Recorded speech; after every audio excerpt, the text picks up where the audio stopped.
দর্শক বন্ধুদেরকে অনেক অনেক স্বাগত জানিয়ে শুরু করছি আজকের সৌভাগ্যের সূচনা অনুষ্ঠান। আজকের দিনে দাঁড়িয়ে আমি আপনি প্রত্যেকেই চাই যে আমাদের একটু জীবনে সৌভাগ্য আসুক, কিংবা আমাদের জীবনে সৌভাগ্য আসার সঙ্গে সঙ্গে একটু কর্মেও উন্নতি হোক, আমাদের গৃহস্থ একটু পরিবারটাও সচ্ছল হোক। তার জন্যই কিন্তু আমাদের প্রত্যেকটা মুহূর্তে লড়াই আমরা চালিয়ে যাচ্ছি, কিন্তু অনেক ক্ষেত্রেই আমরা বুঝতে পারি না এত লড়াই করা সত্ত্বেও কেন আমরা কর্মে সেই অ্যাচিভমেন্টটা পাচ্ছি না, যে অ্যাচিভমেন্টটা আমাদের ভীষণ প্রয়োজন ছিল, কিংবা যে অ্যাচিভমেন্টের জন্য আপনি এত লড়াই করলেন। কখনো ভেবে দেখেছেন কেন হচ্ছে না, কিংবা কেন আপনি অ্যাচিভমেন্টটা পাচ্ছেন না আপনার লাইফে? এই যে না পাওয়ার, এই যে একটা আমাদের দুঃখ কষ্ট বেদনা, এর থেকে কিন্তু আমরা বিভিন্ন রকম ভাবেই আরো মানসিক ভাবেই জর্জরিত হয়ে পড়ি। আর এই সকল বাধা বিঘ্ন আপনার জীবন থেকে যিনি সত্যি সত্যি দূর করতে পারেন, তিনি হচ্ছেন মাতৃসাধক এবং তন্ত্রজ্যোতিষ বিমল মুখার্জি। আমরা আজকের অনুষ্ঠানে আরো একবার সেই মানুষটাকে স্বাগত জানিয়ে নেব, যে মানুষটি সত্যি সত্যিই পারে আমাদের জীবনে একটু কর্মক্ষেত্রে উন্নতি আনতে। তো চলুন আজকের অনুষ্ঠানে আরো একবার আমরা স্বাগত জানিয়ে নেব মাতৃসাধক এবং তন্ত্রজ্যোতিষ বিমল মুখার্জিকে। দাদা, অনেক স্বাগত আজকের এই অনুষ্ঠানে আপনাকে। ওম ত্র্যম্বকং যজামহে সুগন্ধিম পুষ্টিবর্ধনম উর্বারকমিব বন্দনা মৃত্যুর্মুক্ষীয়মামৃতা। নমস্কার দর্শক বন্ধুরা। হ্যাঁ দাদা, আমরা বিভিন্ন রকম সেক্টর থেকেই মানুষের প্রশ্ন পাচ্ছি তোমার জন্য। তো আজকে দিনে দাঁড়িয়ে মানুষের যেটা সব থেকে বেশি প্রশ্ন, সেটা হচ্ছে অনেকেই বলছেন, যে যার ক্ষেত্র থেকেই বলছেন, যে তারা হয়তো একটা কষ্ট করছেন সেই কর্মটাকে অ্যাচিভ করার জন্য, কিংবা যে চাকরি সে করছে হয়তো মানে একদম ফাইনাল যে সে সেখানে উন্নতি করবেই, কিংবা তার প্রমোশন হবেই সেই চাকরিতে, কিন্তু দেখা যাচ্ছে কোনো একটা সময় গিয়ে লাস্ট মোমেন্টে সেই প্রমোশনটা তার আটকে যাচ্ছে, কিংবা যে কর্মতে সে বাধা প্রাপ্ত হতে চলেছে। কেন হচ্ছে যদি এটা একটু দর্শকদেরকে জানান। প্রথম কথা বলি হচ্ছে সময়। ঠিক আছে, সময়টা হচ্ছে এমন একটা ফ্যাক্টর। ধরো যার ভাগ্য ভালো, যার ভালো সময় চলছে, যে কর্মে কোনো বাধা পাচ্ছে না, তার বাড়িতে একটা ঘড়ি আছে, সে ঘড়িও চলছে। আবার যে কর্মে বাধা পাচ্ছে তার বাড়িতেও কিন্তু একটা ঘড়ি আছে, সেও কিন্তু একই সময় দিচ্ছে। দুটো সময় কিন্তু একই দিচ্ছে। আমাকে বুঝতে হবে যে কেন এই যে সময় আর কাল, এটাকে কিন্তু আমরা মানতে হবে। এবং এই যে সময় আর কালটা কেন খারাপ যাচ্ছে, শুভ আর গ্রহের ব্যাপারটা, এটা কিন্তু আমাদের জন্মচার্ট, ন্যাটাল চার্টে কিন্তু অবশ্যই পাওয়া যায়। শুধু তাই নয়, ন্যাচারাল চার্টে ধরো আমি গরিব কি বড়লোক, বা আমি ভিখারি, শুধু তাও নয়, আমি চোর ডাকাত গুন্ডা থেকে আরম্ভ করে যে কোনো বিষয়ে আমরা কিন্তু এই ন্যাচারাল চার্ট থেকে আমরা সব কিছু জানতে পারি। যে আমার কর্ম কেন হচ্ছে না, আমার কর্মে কেন বাধা হচ্ছে, আমার কেন প্রমোশন হচ্ছে না। তুমি যেটা জিজ্ঞেস করলে, তুমি যেটা আজকে যে বিষয় নিয়ে আলোচনা করছো, এই সমস্ত কিন্তু এই ন্যাচারাল চার্টের ভেতরে ঢোকানো আছে। সুতরাং ন্যাচারাল চার্ট ভালো করে বিচার করলে কিন্তু আমাদের এই জিনিসগুলোকে পুরোপুরি টোটালটাই বোঝা যায়। সুতরাং আমি যেটা, এবার তুমি যেটা বলছো যে কর্মক্ষেত্রে যে বাধা, কর্মক্ষেত্রে কর্ম করতে গেলে ধরো এই যে সময়টা বললাম, ধরো এই যে সময়ের মধ্যে কেউ যদি সারাদিনটা ঘুমিয়ে কাটায়, সে একরকম ফল পাবে।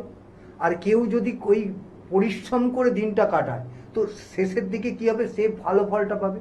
এটা কিন্তু একটা বাস্তবিক মানে কথা। আমাদের প্রচলিত কথাতেই রয়েছে কিন্তু, যে কর্মফল যদি আপনার ঠিকঠাক হয়, ফল কিন্তু অবশ্যই আপনাদের ভালো হবে। এবং এইটা কিন্তু ন্যাটাল চার্টে পাওয়া যায়, মানে জন্ম চার্টে এটা কিন্তু পাওয়া যায়। সে অলস না পরিশ্রমী, তার পক্ষে হবে কিনা, কর্ম হবে কিনা। একটা জিনিস তুমি দেখে রাখবে, যে কোনো ধরো এক একটা ছেলেদের বা বাচ্চা বাচ্চা ছেলে যারা লেখাপড়া করেছে, তারা দেখবে একটা চাকরি ছেড়ে আর একটা চাকরি ধরছে, আর একটা চাকরি ছেড়ে আর একটা চাকরি ধরছে।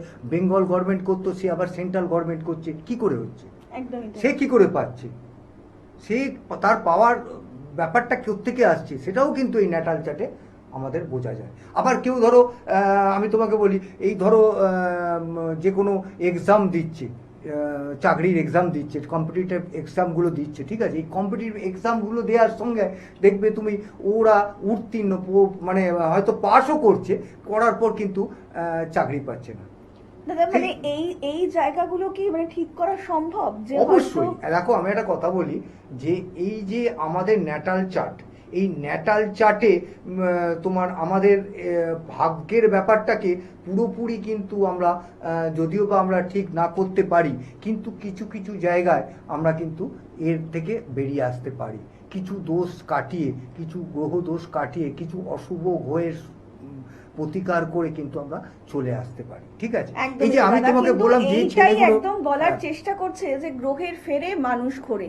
আপনার গ্রহগত দিককে যদি আপনি ঠিক করতে চান কিংবা গ্রহগত দিকগুলোকে আরেকটু বেটারের জায়গায় আনতে চান, তাহলে কিন্তু অবশ্যই আপনাকে যোগাযোগ করতেই হবে মাতৃসাধক তন্ত্র জ্যোতিষ বিমল মুখার্জির সঙ্গে। আর এই মুহূর্তে যে সকল দর্শক বন্ধুরা দূর থেকে দাদার অনুষ্ঠান দেখছেন, তারাও কিন্তু যে কোনো সমস্যার সমাধান পেতে অবশ্যই অনলাইনে কনসালটেন্সিটা করিয়ে নিতেই পারেন। দেখুন, অনলাইন এবং অফলাইনের মধ্যে কিন্তু কোনো পার্থক্য নেই। হয়তো ভেবে থাকতে পারেন যে না, আমরা অনলাইনে তো ঠিকঠাক প্রেডিকশন পাবো না, একদমই নয়। অনলাইনেও কিন্তু আপনি ঠিক যে সমস্যাটা দাদার কাছে তুলে ধরবেন, সেই সমস্যার কিন্তু সঠিক সমাধান আপনারা পাবেন। তার জন্য আপনাদেরকে ডায়াল করতে হবে 8100684023 নাম্বারে। তাছাড়া 9674030404 নাম্বারে আপনারা নিশ্চয়ই দাদাকে পেয়ে যাবেন। তাছাড়া সোমবার দিন পাচ্ছেন শিয়ালদায়, মঙ্গলবার দিন পাচ্ছেন ব্যারাকপুরে, বুধবার দিন পাচ্ছেন শোভাবাজারে, বৃহস্পতিবার পাচ্ছেন কালীঘাটে, শুক্রবার পেয়ে যাচ্ছেন বর্ধমানে, শনিবার পাচ্ছেন মেচেদা কিংবা দক্ষিণেশ্বরের চেম্বারে, রবিবার পাচ্ছেন চন্দননগর ও চুচুড়া চেম্বারে মাতৃসাধক এবং তন্ত্রজ্যোতিষ বিমল মুখার্জিকে। দাদা, যে কথাটা বলছিলেন আপনি আর কি। হ্যাঁ, এই ধরো আমি তোমাকে যেটা বলছিলাম যে এই যে ধরো এই যে রাহু, ন্যাটাল চার্টের রাহু, এই রাহু যদি ঠিকঠাক সাপোর্ট না করে তাহলে কিন্তু এই যে পরীক্ষাতে উত্তীর্ণ কখনো হতে পারবে না।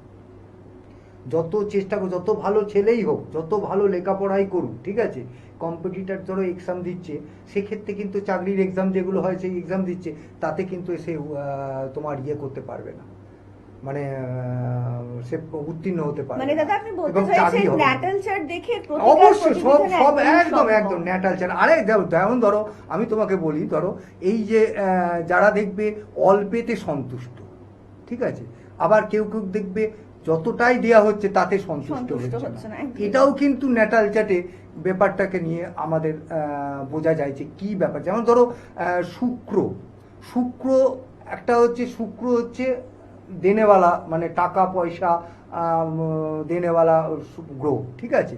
আবার রাহু, শুক্র দিলে কিন্তু পুরোই না, কিন্তু রাহু হচ্ছে ফটকা। রাহু আর শুক্র যদি কোনো ঘরের ভেতরে এক ঘরে বসে থাকে বা শুক্রকে রাহু দৃষ্টি দিচ্ছে, সেক্ষেত্রে কিন্তু আমি তোমাকে বললাম ওই যে ছপ্পর ঘরকে যে দেওয়া ব্যাপারটা, সেই ব্যাপারটা হবে, এবং তাতেও তার সন্তুষ্ট হবে না। সে যত দেবে তত তার পাওনা, তার চাহিদা বেড়ে যাবে, ঠিক আছে।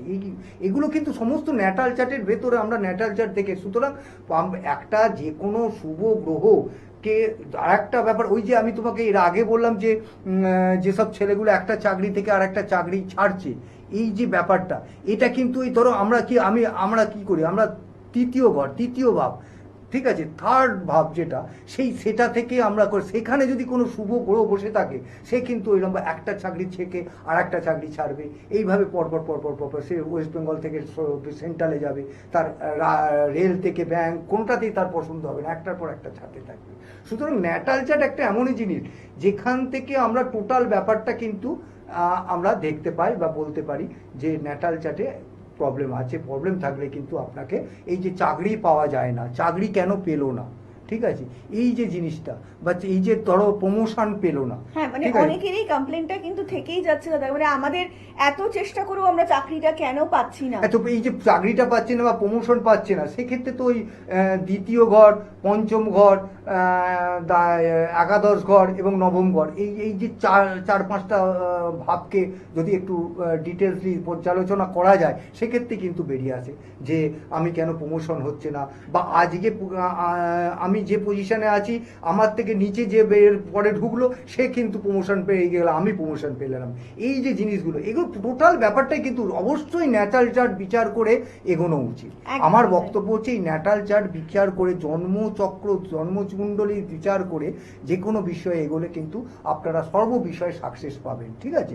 শুভ গ্রহ যদি থাকে, যেগুলো শুভ গ্রহ আছে, অশুভ গ্রহ কিন্তু সেই শুভ গ্রহগুলোকে চেপে দেয়, ঠিক আছে। তাই বা দৃষ্টি আছে কিনা এগুলোর প্রতিকার করে নিলে, বা একটু আলোচনা করে কোনো একটা ভালো জ্যোতিষীর সঙ্গে আলোচনা, অবশ্যই জ্যোতিষীকে দেখাতে হবে, জ্যোতিষীর সঙ্গে আলোচনা করতে হবে, করে যদি এগোনো যায়, সেক্ষেত্রে জীবনে মানে সার্বিকভাবে সার্থকতা পাওয়া যায়। একদমই তো দাদা, কিন্তু প্রত্যেকটা মুহূর্তে এটাই চাইছেন আপনার এবং আপনার প্রিয়জনের জীবনে একটু সৌভাগ্য ফিরে আসুক। দেখুন, জ্যোতিষ শাস্ত্র এবং তন্ত্র সাধনা, এই দুটো কিন্তু কোনো ম্যাজিক নয়, যেটা করতে পারে আপনার আগামী ভবিষ্যৎ সম্পর্কে আপনাকে একটু অবগত করতে পারে। পারে। এবং আপনি যদি চান আপনার এবং আপনার প্রিয়জনের আগামী ভবিষ্যৎকে একটু সুন্দর করে গড়ে তুলবেন, সৌভাগ্যের সূচনা করবেন, তাহলে কিন্তু অবশ্যই আপনাকে যোগাযোগ করতেই হবে মাতৃসাধক এবং তন্ত্রজ্যোতিষ বিমল মুখার্জির সঙ্গে। আর আজকের মতন অনুষ্ঠান কিন্তু আমাদের এখানেই শেষ করতে হচ্ছে এবং কথা দিয়ে যাচ্ছি আপনাদের সকলের সঙ্গে দেখা হবে আগামী পর্বে। সকলে অনেক ভালো থাকবেন। নমস্কার। নমস্কার।